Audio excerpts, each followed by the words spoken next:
really bump. It's a game. It's a rich thing.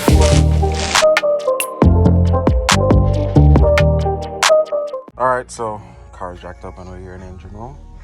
This is an N51, and if you're in California, you'll probably know it to be the Sulev model. And these cars were pretty much built for California with emissions. And trust me, they pretty much did the good, but they add extra sensors, a lot of extra sensors that you cannot bypass, and they're hella expensive. So for one, as I said, I was doing some work inside the engine room, and I seen that, you know, the radiator, the top was crystalline, and that's a sign that's going to go bad. It's going to leak at any time. So prevention maintenance, I decided to replace the radiator. It's right down here. But while you're going at it, there is a sensor on the side of the radiator. You have to replace it with the radiator.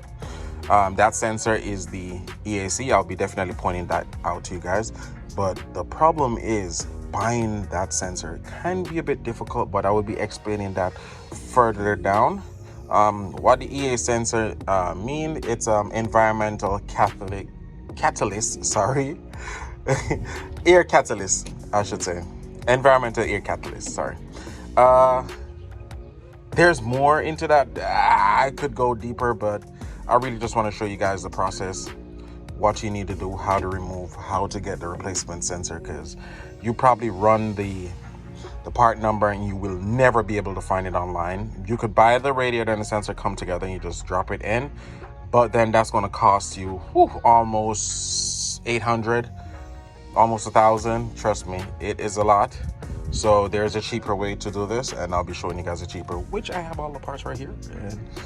And I don't need to show you guys how to take out the radiator. I'm sure there's a lot of videos online with that, but there's not a lot of videos explaining the sensor on the radiator. But let's get this out. So while we have the fluid running out for the radiator, this is the problem boy right here.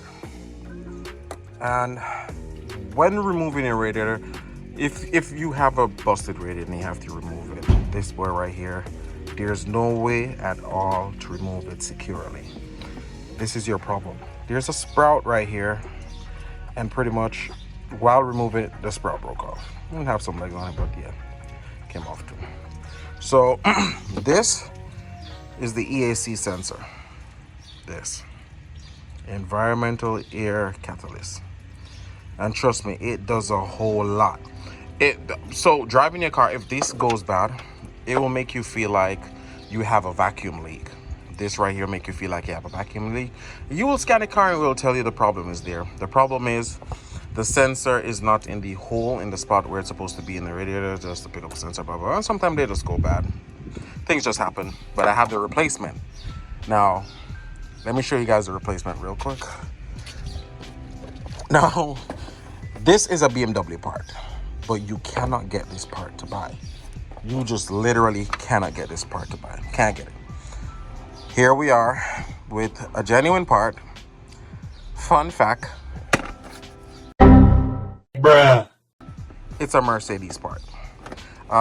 This is the part number. You guys can just take it down. It's the same exact sensor, just slightly a different name. But let's just crack this open real quick. I'll show you guys. Same sensor.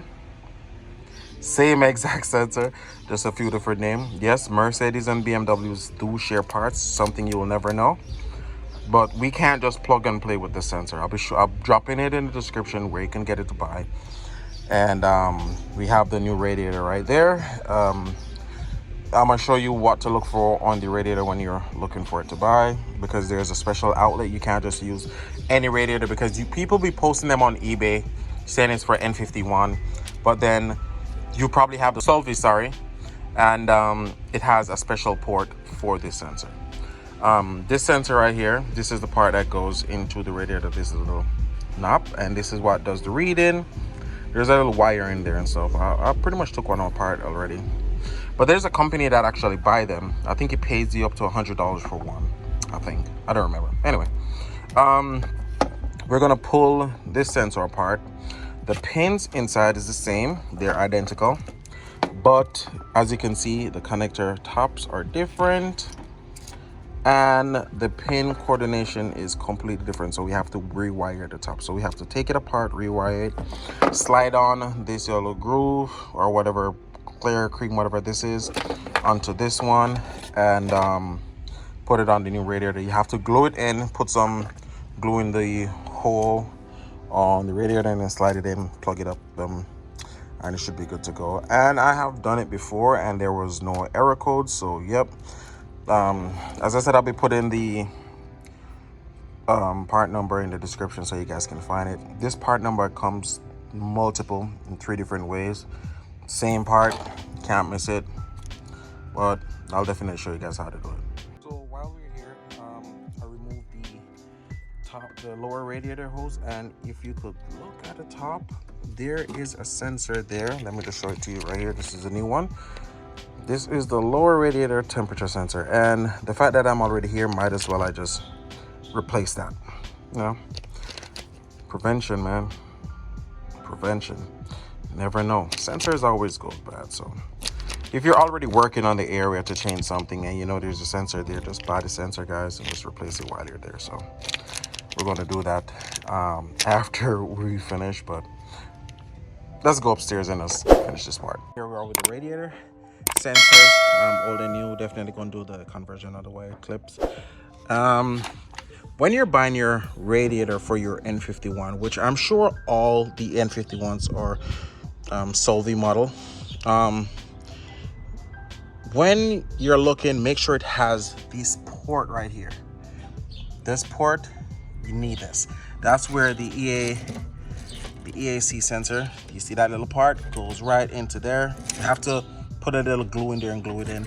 That's what they recommend. And if you're not sure if you are running an N51, you can definitely check right here on the tags, and it tells you right there, California, Sulev. Once you see that, then you know you definitely have an N51 motor. And what the Sulev stand for is super ultra low emissions. And in other words, what it means, your car pretty much 90% fewer emissions than regular gasoline vehicles. So California is big on clean air, and BMW is 100% in on that to produce vehicles that push out cleaner air. With that being said, you end up having a secondary air pump and valve and so forth, you know, just a few other kicks, and you cannot bypass these things. You just can't bypass it. So I'm definitely going to show you guys how to get this radiator pretty cheap, and how to purchase your sensor, where to purchase the sensor, and also I'm going to go upstairs and do the quick conversion. So let's leave this real quick, go upstairs, get that part done, and come back. Here we're on the computer. I'll be showing you guys where I bought the sensor and the radiator and how to look for them pretty much, and what to look out for. So just a quick pointers.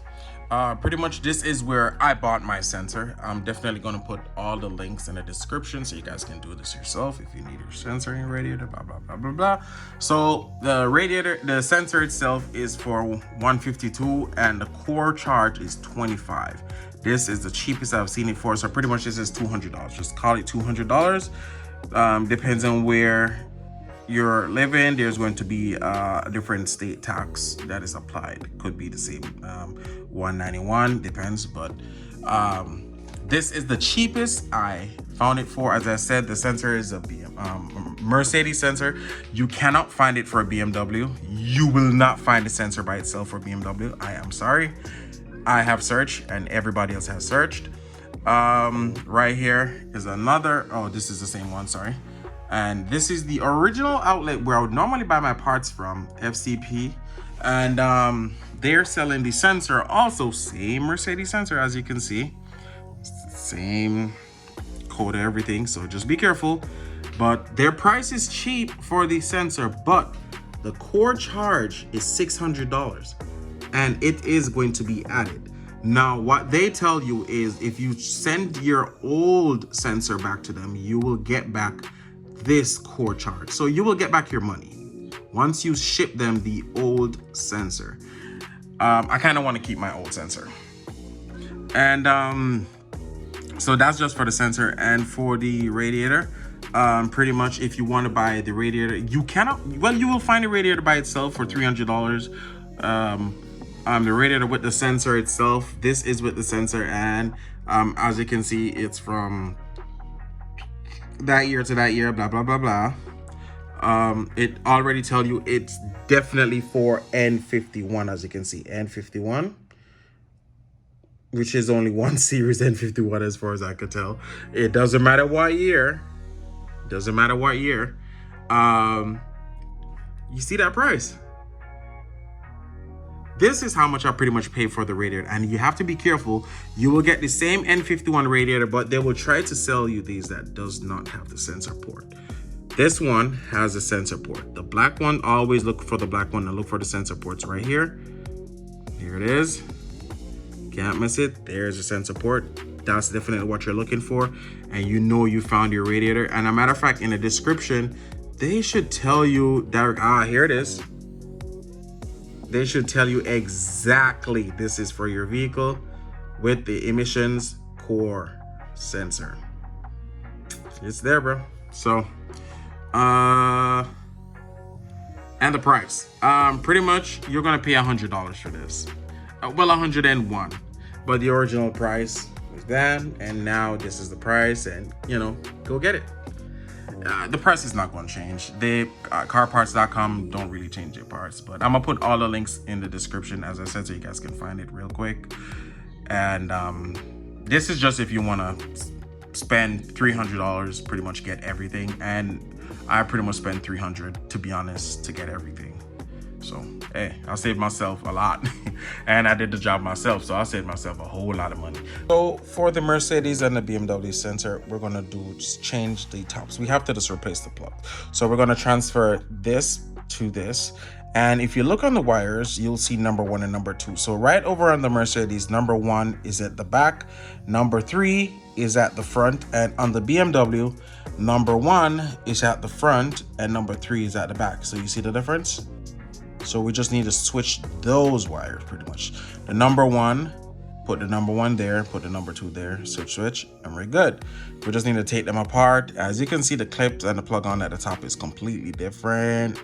So hence the reason why we have to do the transfers of the clips at the top. So let's take these apart real quick, and then we're gonna do the switch of the wires, and that's it. How to take this apart. All right, you look at the side right here, you see some clips. So let's fly these clips real quick. 1, 2, all right. Those clips are off, bam. So we're able to see the wires. So we know that on here, number 1 is green, number 3 is red.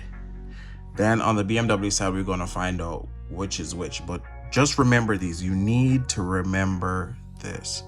Number 1 is green, number 3 is red. Once you remember that, you can't fail. So to take off the top part right here, there's this clip right here, so we just brace this under here, and then boom, should just be able to just pull it down.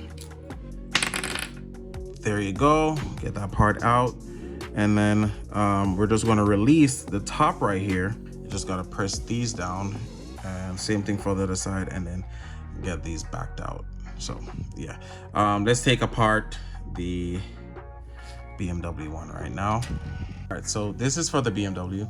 This you don't want to damage. You could always damage the Mercedes one, but we didn't damage it. It's still good, but you don't want to damage this one. But let's show you how to remove this one real quick. On here, as I said, number 1 is at the front, number 3 is at the back. You see the numbers right there, can't miss. There's this clip, bring this one over, bam, fly. That one is off. As you can see, the color codes are the same, hence the reason the sensors are the same. The sensors are not different. Yes, it's a Mercedes sensor, but they just switched the color of the wire number 1, number 2, because it operates a bit different just with the connection, but it's the same emission sensor, guys.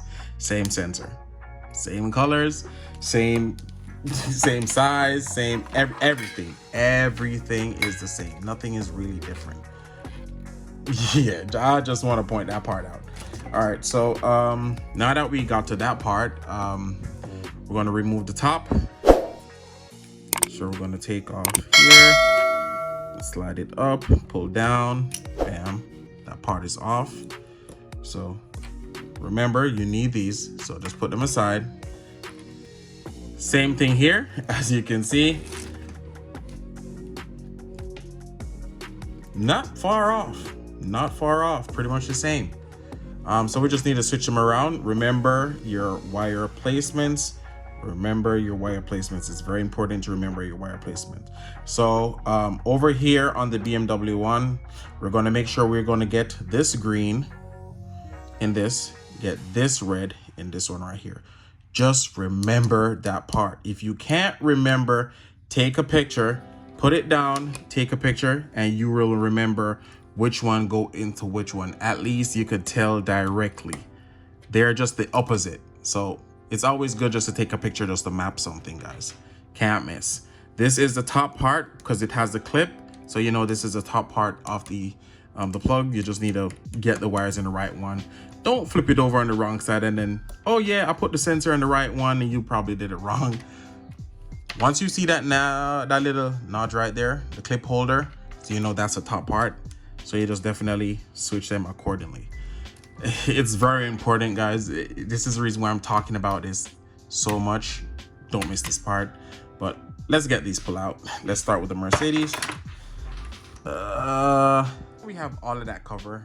Let me show you guys how to take out the pins out of this plastic part right here. Quite easy.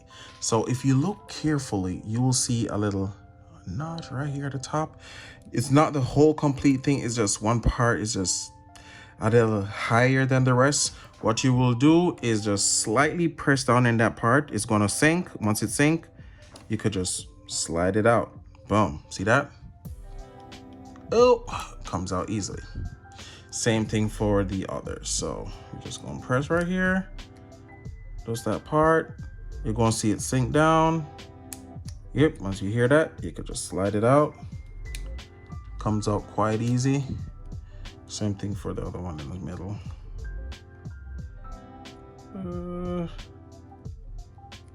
Wait, take one. Ah, there it is. Slide out. There it is. That wasn't hard. Let's go over to the BMW. Do the same thing. Remember, guys, remember which is which. So right here, all we're gonna do now is put that one in that one. Yellow always go in the middle and the red go on the other side. Just rearrange your wires. That's all you have to just rearrange them. And you'll be good. All right, there it is. So that's definitely how we're gonna put it in. Let's remove this one right real quick.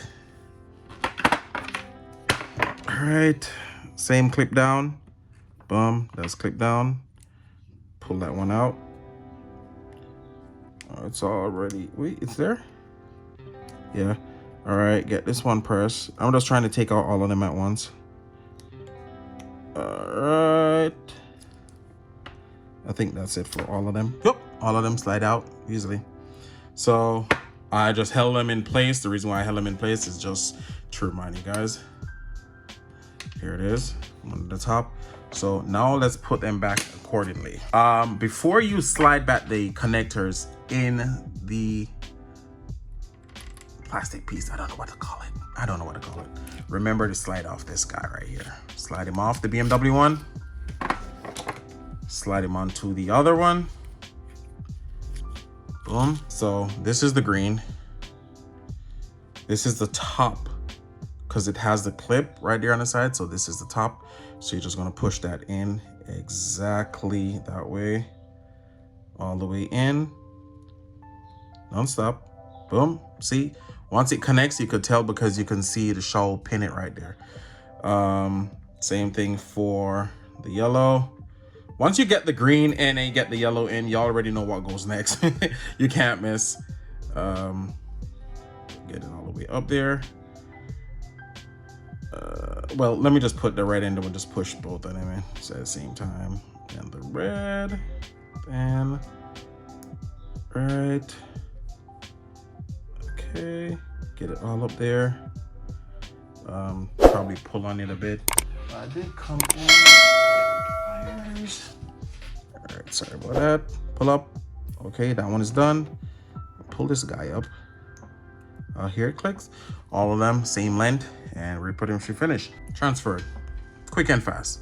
Nothing hard, guys. This is nothing you can't do yourself. Let's get this part on. Let's just twist. This doesn't want to come up some more. Okay, cool. All right, get this part in. Hear that click? Ooh, smooth. And we're gonna lock back this part. So you have to lock it with one part down here, cover in here, one part down here. Get this here. Make sure this plastic part is in there, and just push it on. Finish. We're done. There you go. New sensor. That wasn't hard, huh? It's recommended to get some super glue, put it on the tip, or put it in a hole and clip it down properly. You can see right there. Match back with the hole. Match up with that hole. Yeah, just push him down. Oh, there it is. That's it. Done. And pretty much this part falls right there. Yep, that's exactly where that part falls on. And it's also recommended to give it a good 30 minutes to dry, but hey, I'm not driving this car today, so I'm just gonna drive. It's gonna definitely dry, but I'm gonna put this sucker in right now. When you replace your radiator, remember to put in the bung. Put it in. You will not have it in there, just screw it in. It's not hard to screw in. Let me get this part real quick. That's finished. Where are the plastic clips? And get this sucker in. So there was something I forgot to point out when you purchase your brand new radiator. It's gonna come with two plugs. You're gonna have a long one and you're gonna have a short one. Let me just explain them real quick. The short one is for gearbox. So if you have a manual, the short one, that's the drain plug you will use. If you have an automatic transmission, the long one is the one you will use. Remember this, guys. Do not put the short one. If you have an automatic transmission, you're going to block off an area where fluid is supposed to go to the oil cooler for the transmission, and it's going to run hot, and that can cost you a transmission. So cleanly remember this part. I totally missed it out. I had to re-edit and just drop this part in real quick. So the long one is for the automatic transmission. The short one is for the gearbox. Always remember that. There we are with everything put back together. Radiator new install. Everything is connected. Run back liquid within the cooling system. You know, that special blue fluid. Mixed it with distilled water. Just need to put back the box. It's always good when you remove your box, just put some paper in there or something, stuff it does so nothing just run down in there. You know, prevention is better than cure. With that being said, thanks for watching, guys, and I hope to catch y'all in the next one.